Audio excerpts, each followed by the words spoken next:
Now, they also tell police they see 2 suspects leave in a truck. Police will soon find out that that vehicle is stolen and a search begins. Even though the city is working to repair the leak right now, some Alaskans say the amount of time it's taking is a hassle. This is the log cabin officials say is a total loss. What's interesting is they also say they had a couple of difficulties because of the actual log cabin structure. As you can see, there was a second story. Both Clay Millhouse and William Hopster are cuffed, stuffed, and booked for at least one night at the Anchorage jail, but only one of them appears for an arraignment Thursday. I'm going to make sure that mine fits right. I'm pretty sure that I would be floating if it were in the water. Oh, it's a little snug. Thank you.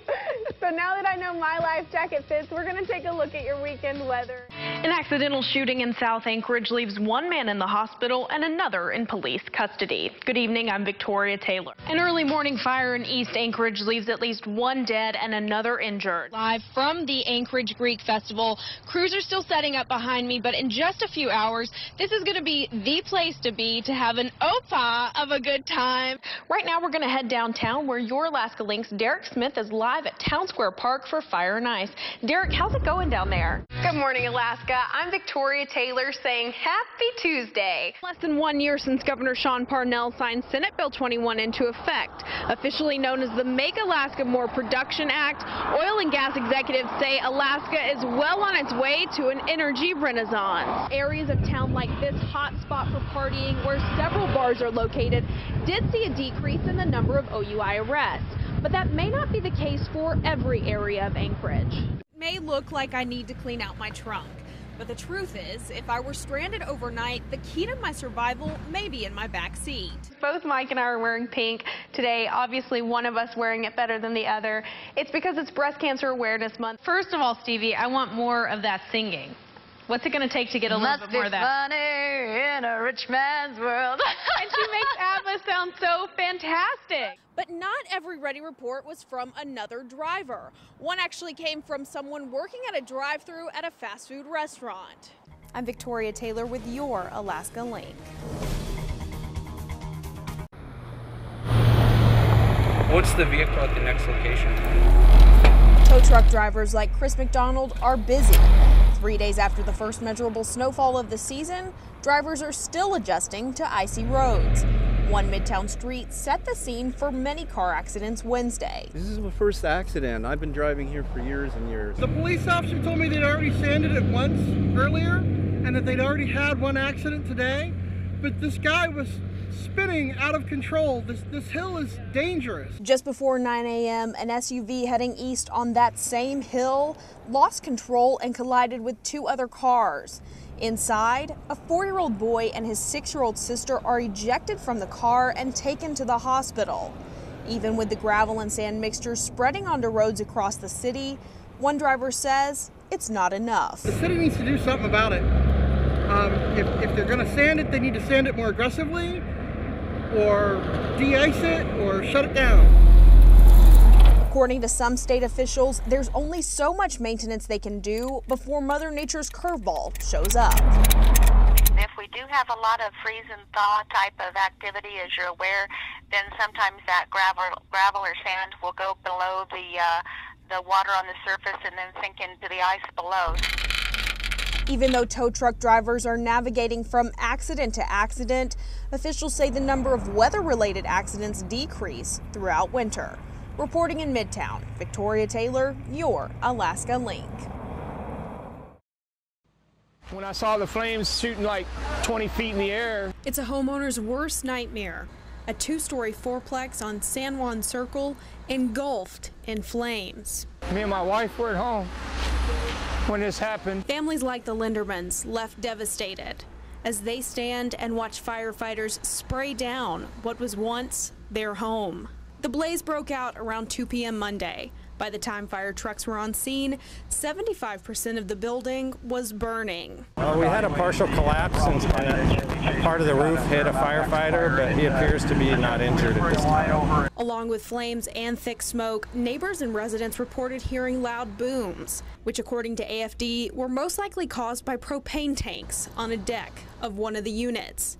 There were no injuries reported. However, Jeff Linderman feared his children may have been trapped inside. When our son called and said our place was on fire, I jumped the fence and was screaming for my kids and had to be tackled. I was trying to go in the apartment. I didn't know whether they got out okay or not. There was one apartment that was searched when a homeowner said his 2 children were inside. It turned out they were not inside. They had self-evacuated. The Lindermans had lived in the fourplex almost 7 years, but with only smoke left behind of what they once called home, the family is unsure of what comes next. I don't know what we're going to do tonight, you know? I don't know what we're going to do tomorrow. A total loss, according to fire officials, leaving several families left to sift through the ash. Victoria Taylor, your Alaska Link. Most inmates will tell you why they are behind bars. I have been in a cycle of using drugs and alcohol, going to jail, treatment.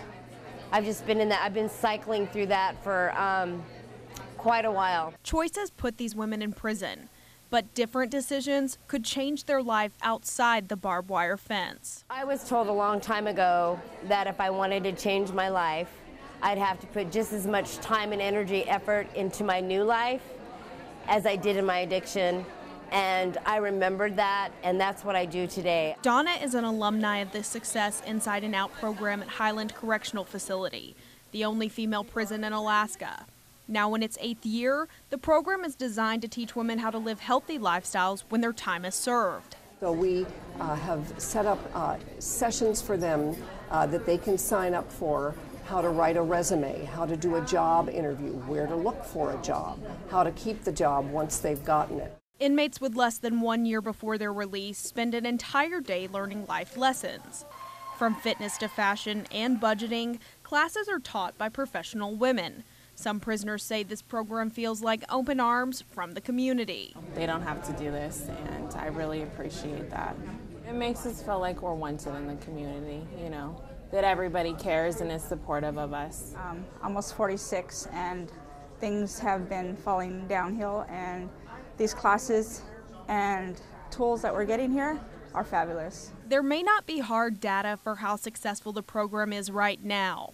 Alumni say the tools created from the inside will work on the outside. If you take advantage of the support that the women here provide, you can make a difference. You can change your life. You really can. Little changes with a big impact are the heart of success, both inside and out. Reporting in Eagle River, Victoria Taylor, your Alaska Link. Some Alaskans can't wait to tackle the long lines, big bargains, and super sales of Black Friday. Others simply tag along for support. She's in JCPenney, and when she comes to JCPenney, I sit over here. There's really nothing in there for me, so I let her do her thing, and I bought some pillows and I left. For husbands like Patrick Julian, being part of the Black Friday support system comes easily. We've all seen it. Men carrying their significant other's purses and shopping bags as they sprint for the Friday sales, while sitting out a play or two is a-okay. Currently shopping at JCPenney. It's a little bit of a madhouse in the houseware department. And when faced with the biggest question of them all, and you think he'll come back next year? No. I'll settle for online shopping. And for those who will not opt to shop online next year, one veteran shopper's advice is simple. Make sure you got a full charge on your smartphone when you come. And you just might notice that while there are many female shoppers on a mall mission the day after Thanksgiving, there are many men sitting on the sidelines for support. Victoria Taylor, your Alaska Link.